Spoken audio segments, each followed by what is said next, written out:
जोहार झारखंड में हूं संतोष गंगवार। बुलेटिन की शुरुआत करेंगे सबसे महत्वपूर्ण खबर के साथ। खबर जमशेदपुर से, जहां बिष्टुपुर गुरुद्वारा के पास व्यापारी साकेत कुमार अग्रवाल से अज्ञात अपराधियों ने 30 लाख रुपए छीन लिए। अपराधियों ने मिर्च पाउडर डालकर छिनतई की है और भागने के दौरान फायरिंग भी की। पूरी घटना सीसीटीवी कैमरे में कैद हो गई। फिलहाल पुलिस ने मामला दर्ज कर आगे की कार्रवाई शुरू कर दी है। वहीं 24 घंटे में दिन दहाड़े 2 बड़ी वारदातों को अंजाम दिया गया है, जिससे व्यापारियों में डर का माहौल है। कल दिन दहाड़े ज्वेलरी दुकान में घुसपैठ कर फायरिंग कर लूट की घटना को अंजाम दिया गया था। वहीं दूसरी घटना आज दिन दहाड़े व्यापारी से 30 लाख रुपए की लूट की घटना को अंजाम दिया गया है।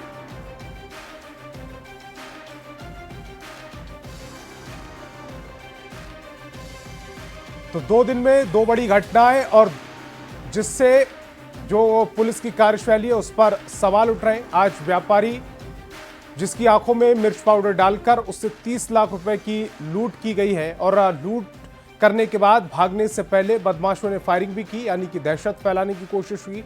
कल भी कुछ इसी तरह की घटना को अंजाम दिया गया था, जिसके बाद से इलाके में डर का माहौल व्याप्त है।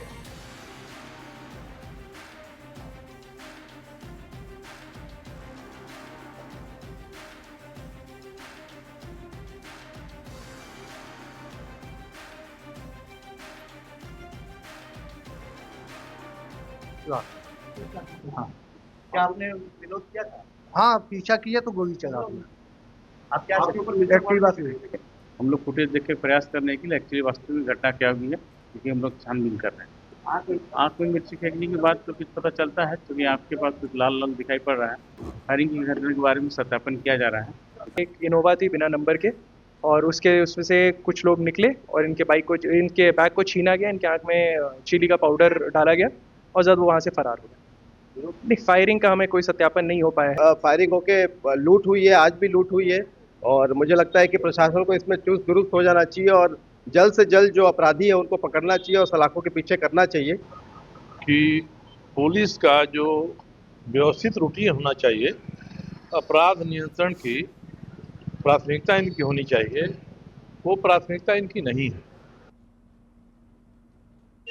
जमशेदपुर शहर में अपराधियों का तांडव देखने को मिल रहा है, जहां 24 घंटे के अंदर 2 बड़ी अपराधियों द्वारा घटना को अंजाम दिया गया है। अभी मैं मौजूद हूं बिष्टुपुर थाना क्षेत्र के इस सड़क पर, जहां आप देख सकते हैं कि दिन दहाड़े अपराधियों द्वारा जो है 30 लाख रुपए की लूट की घटना को अंजाम दिया गया है। और सबसे बड़ी बात यह है कि जमशेदपुर के सांसद विद्युत वरण महतो जी का आवास है यहाँ पर, और कुछ ही कदमों के पास जो है स्कूटी से एक व्यापारी जो साकेत नाम है वो 30 लाख रुपए अपने बैग से लेकर आ रहा था। और इसी रोड में जो है इनोवा से पीछे से अपराधी 4 की संख्या में आते हैं और उसके बाद उसकी आंखों में मिर्च डालते हैं, और जब वो व्यक्ति इसका विरोध करता है तो उस पर हवाई फायरिंग की जाती है और उसके बाद इस घटना को पूरी तरह से अंजाम दिया जाता है। देखिए, इसी रूट से जो है इनोवा में 4 अपराधी थे, वो 30 लाख रुपए की लूट करके यहाँ से सीधे तौर पर फरार हो जाते हैं। सूचना मिलते ही डीएसपी थाना प्रभारी मौके पर पहुंचकर पूरे मामले की जांच की जा रही है। गुरुद्वारा है, गुरुद्वारा में जो सीसीटीवी कैमरा लगा हुआ है उसमें अपराधियों की जो पहचान की जा रही है। मगर सबसे बड़ा सवाल ये उठता है कि जिस तरह दिन दहाड़े अपराधियों द्वारा घटना को अंजाम दिया जा रहा है, वो कहीं ना कहीं पुलिस के कार्यशैली पर सवाल खड़ा होता है, क्योंकि 24 घंटे में 2 बड़ी घटना को अपराधियों द्वारा अंजाम दिया गया है। मगर अब देखना यह है कि पुलिस इस पूरे मामले का कब तक खुलासा कर पाती है। मगर जिस तरह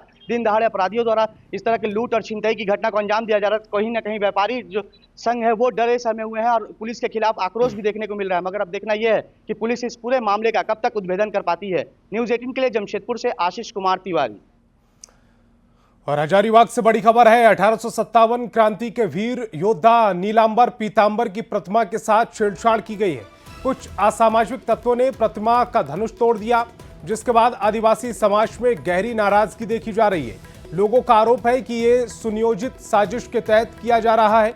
आपको बता दें कि 2 दिन पहले ही सिद्धू कान्हू की प्रतिमा खंडित की गई थी। लगातार इस तरह की घटनाओं के बाद लोगों में काफी नाराजगी देखी जा रही है। तो एक के बाद एक इस तरह की घटनाएं सामने आ रही हैं आदिवासी समाज में, जिसके बाद गहरी नाराजगी देखी जा रही है। 1857 की क्रांति के वीर योद्धा थे पीतांबर, और दोनों के जो धनुष हैं वो तोड़ दिए गए हैं, जिससे लोग अब नाराज दिख रहे हैं। और मेदिनीनगर से बड़ी खबर है। नक्सली पुलिस मुठभेड़ मामले से जुड़ी इस वक्त की बड़ी खबर। 4 सदस्यीय टीम पहुंची है मेदिनीनगर। पुलिस लाइन में शहीद को श्रद्धांजलि दी गई है। मेदिनीनगर में नक्सलियों के साथ सुरक्षा बलों की मुठभेड़ हुई थी। दोनों तरफ से कई राउंड गोलियां चली थी। गोली में 2 जवान शहीद हो गए थे, जबकि 1 जवान घायल है, जिसे अस्पताल में भर्ती कराया गया। इस मुठभेड़ में कई नक्सलियों के भी घायल होने की खबर है। मुठभेड़ मनातू थाना क्षेत्र के केदल गांव के जंगल में हुई। रात करीब 12:30 बजे मुठभेड़ की यह घटना हुई थी। घटना के बाद झारखंड पुलिस मुख्यालय की 4 सदस्यीय टीम मेदिनीनगर पहुंची और घायल जवान से मुलाकात कर हालचाल जाना और शहीद जवानों को पुलिस लाइन में श्रद्धांजलि दी।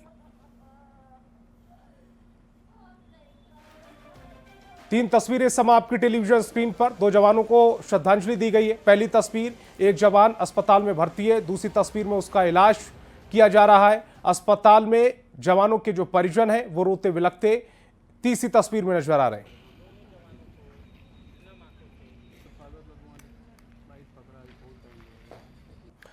मेदिनीनगर के मनातू थाना क्षेत्र में पुलिस और टीएसपीसी के उग्रवादियों में मुठभेड़ हुई, जिसमें 2 जवान शहीद हो गए। साथ ही एक घायल जवान का इलाज जारी है।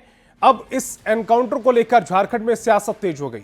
बीजेपी ने राज्य सरकार के सूचना तंत्र को विफल बताया, वहीं कांग्रेस ने बीजेपी पर सवाल पर पलटवार किया है और बीजेपी को मुद्दाविहीन बताया। संकल्पित है कि 31 मार्च 2026 तक पूरा देश जो है वो नक्सल मुक्त हो, पर राज्यों को भी उसमें अपनी भूमिका तय करनी होगी और बिना इंटेलिजेंस इनपुट के आप सिक्योरिटी फोर्सेस को, जो कभी नक्सली के गढ़ रहे थे, उन इलाकों में ना भेजें। जैसे राज्य सरकारों को भी 2 कदम आगे आना होगा। देखिए, अब भारतीय जनता पार्टी के पास कुछ बचा है। ये लोग तो जब अपनी माँ के नाम पर ये लोग राजनीति कर रहे हैं, वोट बैंक मांग रहे हैं देश के प्रधानमंत्री, तो अब इस पर भी प्रश्न अगर वो भारतीय जनता पार्टी खड़ा कर रही है तो कोई अजूबा बात नहीं है। भारतीय जनता पार्टी अब प्रश्न खड़ा करने वाली ही पार्टी इस राज्य में बन करके रह गई है। और जीएसटी पर केंद्र सरकार का बड़ा फैसला आया। नए बदलाव के बाद 5% और 18% का जीएसटी स्लैब रह जाएगा।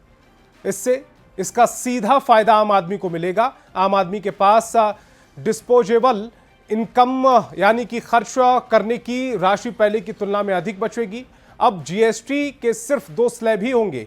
जीएसटी में 12% और 28% का स्लैब खत्म होगा। जीएसटी में अब सिर्फ 5% और 18% के स्लैब होंगे। हेल्थ और लाइफ इंश्योरेंस पर जीएसटी खत्म किया गया है। विलासिता और हानिकारक वस्तुओं के लिए एक अलग से स्लैब होगा जो 40% का है। पूरे देश में जीएसटी में बदलाव का फैसला 22 सितंबर से लागू होगा। तो जीएसटी स्लैब में बदलाव को लेकर प्रदेश बीजेपी उत्साहित नजर आ रही। बीजेपी सांसद दीपक प्रकाश ने कहा है कि इससे देश के गरीब और मध्य वर्ग को बड़ी राहत मिलेगी। जीएसटी में बदलाव के बाद राज्य सरकार को होने वाले नुकसान के सवाल पर उन्होंने कहा, ऐसा संभव नहीं है।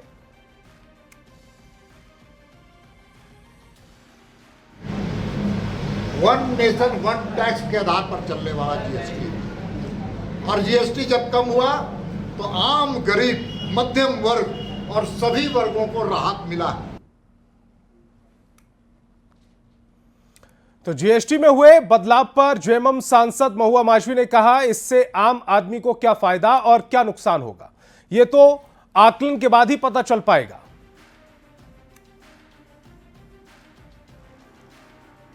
तो जीएसटी से क्या नुकसान होगा, क्या फायदा होगा, अब इसको लेकर चर्चा शुरू हो गई है।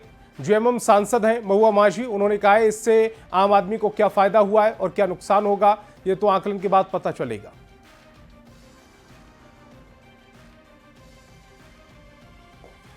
रांची के कांके का रिनपास को 4 सितंबर 2025 को 100 साल पूरे हो गए। इस मौके पर शताब्दी समारोह का आयोजन किया जा रहा है।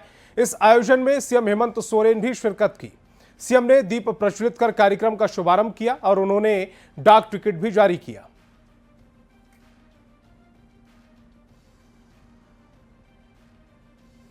विशेषकर इस रिनपास के संदर्भ में विस्तृत समीक्षा के उपरांत यहाँ पर क्या क्या चीज बेहतर की जा सकती है उस पर हम लोग काम करें। कितने नॉन टीचिंग स्टाफ हैं, कितने मरीज हैं, कितना लोग यहाँ इनडोर हैं, कितना आउटडोर हैं, कितने महिलाएं हैं, कितने पुरुष हैं, कितने बच्चे हैं। बहुत बड़ा इसका एक अलग दायरा है।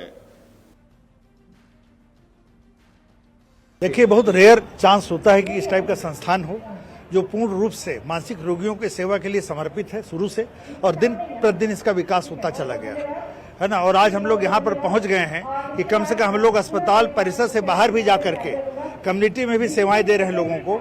शुरुआत में मरीज को चिन्हित करते हैं, उनका इलाज उन्हीं के यहाँ निःशुल्क किया जाता है। तो ये एक बड़ी उपलब्धि है। देश में यही एकमात्र अस्पताल है जहाँ पे पूर्णतः निःशुल्क ट्रीटमेंट होता है। तो कैसे हुए रिनपास की स्थापना वो आपको बता देते हैं। 1795 में रिनपास की नींव रखी गई थी। लूनेट्रिक असाइलम के रूप में नींव रखी गई थी। 1821 में पटना कॉलेजिएट में स्थानांतरित हुआ। 1925 में नामकुम होते हुए इसे कांके पहुंचाया। पहले नाम इंडियन मेंटल हॉस्पिटल था। पहले अधीक्षक कैप्टन J.E. धुंजी भाई। आजादी के बाद इसका नाम बदल दिया गया।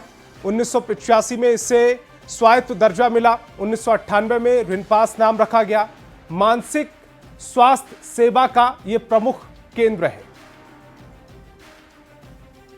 तो रांची से बड़ी खबर मिल रही है। बीजेपी कार्यालय में सेवा पखवाड़ा बैठक। प्रधानमंत्री के जन्मदिन से यह कार्यक्रम शुरू हो रहा है। राज्य भर में यह कार्यक्रम का आयोजन किया जाएगा। 15 दिनों तक कार्यक्रम का आयोजन किया जाएगा। बैठक में प्रदेश अध्यक्ष बाबूलाल मरांडी शामिल होंगे। राष्ट्रीय महामंत्री राधा मोहन अग्रवाल ने इसमें शिरकत की है। कार्यकारी अध्यक्ष रविंद्र राय भी मौजूद रहे। सांसद प्रदीप वर्मा भी बैठक में शामिल हुए। तो प्रधानमंत्री मोदी के जन्मदिन पर सेवा पखवाड़ा की तैयारी अब शुरू कर दी गई है और इसको लेकर बैठक की गई है। प्रधानमंत्री नरेंद्र मोदी के जन्मदिन से इसकी शुरुआत होगी।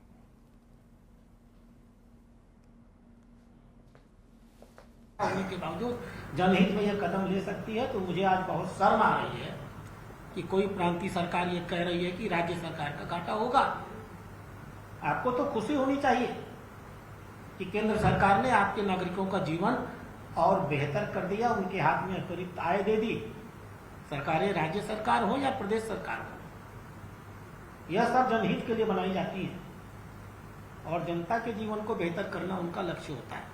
वो ये बता दें कि हमारा लक्ष्य सिर्फ कर अदा कर लेना है।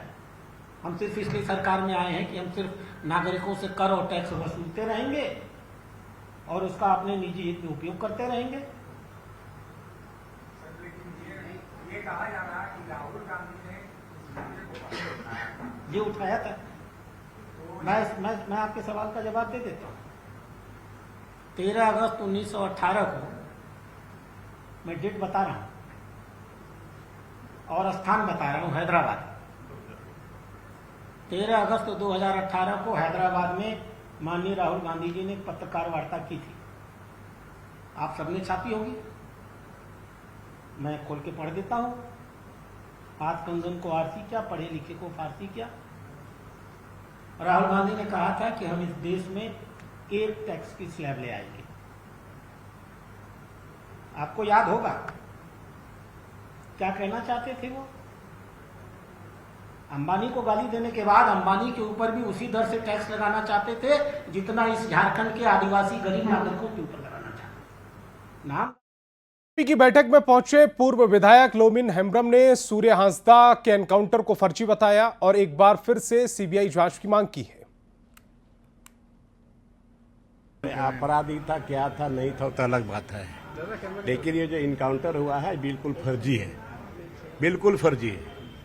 हम कहते हैं जब उसको देवघर के आसपास में जब पकड़ा गया, जब पुलिस की गिरफ्त में आया, तो पुलिस की गिरफ्त में आने के बाद फिर कहाँ से इनकाउंटर होता है? अगर इनकाउंटर होने का तो वहीं हो सकता था, लेकिन वहाँ से पुलिस की गिरफ्त में उसको गोड्डा ले जाएगा। अब कहाँ पर फिर डेड बॉडी पर आप देखेंगे करंट का शॉट पूरा बॉडी में है, मारपीट का जख्म भी है। तो आखिर पुलिस की गिरफ्त में है और इनकाउंटर कैसे दिखा दिया कि ये हथियार लेकर के भाग रहा था, पुलिस का हथियार लेके भाग रहा था। पुलिस की गिरफ्त है तो फिर पुलिस का हथियार लेकर कैसे भागेगा? कहाँ इनकाउंटर हुआ? ये बिल्कुल फर्जी है, ये बिल्कुल फर्जी है और इसीलिए हम लोग बार बार सीबीआई का डिमांड करते हैं। बैठक में पहुंचे पूर्व विधायक भानु प्रताप शाही ने स्वास्थ्य मंत्री इरफान अंसारी पर हमला बोला। उन्होंने मुख्यमंत्री से अपील करते हुए कहा कि इरफान अंसारी को ऋण पास यानी मानसिक अस्पताल में भर्ती कर इलाज करवाया जाए। साल पूरा हुआ है ऋण पास का और मुझे खुशी है कि इरफान अंसारी उस जगह पर उपलब्ध है। मैं मुख्यमंत्री से मांग करूंगा कि स्वास्थ्य मंत्री को वहीं छोड़ करके मुख्यमंत्री चले आए ताकि उनका समुचित इलाज ऋण पास में हो सके। स्वास्थ्य विभाग संभालने के बाद जिस तरह से स्वास्थ्य विभाग को अस्वस्थ इरफान अंसारी ने किया है, झारखंड बनने के बाद किसी भी स्वास्थ्य मंत्री ने ऐसा अस्वस्थ स्वास्थ्य विभाग को नहीं किया था। रामदास सोरेन के निधन के बाद घाटशिला विधानसभा सीट खाली हो गई है। इस सीट पर अब चंपाई सोरेन के पुत्र बाबूलाल सोरेन की दावेदारी जोर पकड़ रही है। प्रदेश बीजेपी कार्यालय में आयोजित बैठक में दोनों मौजूद थे। चंपाई सोरेन ने कहा कि उनकी तैयारी पूरी है, लेकिन उम्मीदवार का फैसला पार्टी करेगी। आपको बता दें कि 2024 के विधानसभा चुनाव में रामदास सोरेन ने बीजेपी के टिकट पर चुनाव लड़े बाबूलाल सोरेन को हराया था। अब इस सीट पर सियासी दावेदारी तेज हो रही है। आज चुनाव तो आते रहता है, फिर आएगा तो फिर हम लोग चुनाव लड़ेंगे, इसमें कोई बड़ा बात नहीं है। बाबूलाल सोरेन मैदान में मजबूती से हैं। वो तो दल की बात है ना, हमारा दल का निर्णय होगा। चाईबासा में मंगलवार को हो रही लगातार बारिश से लोगों की परेशानी बढ़ती दिख रही है। गुदड़ी प्रखंड क्षेत्र के टोमडेल पंचायत के कमाए में मुख्य सड़क पुल टूट गया, जिससे इस क्षेत्र में 15 गांव का आवागमन प्रभावित हो गया। स्कूली बच्चों को भी स्कूल जाने में परेशानी हो रही है।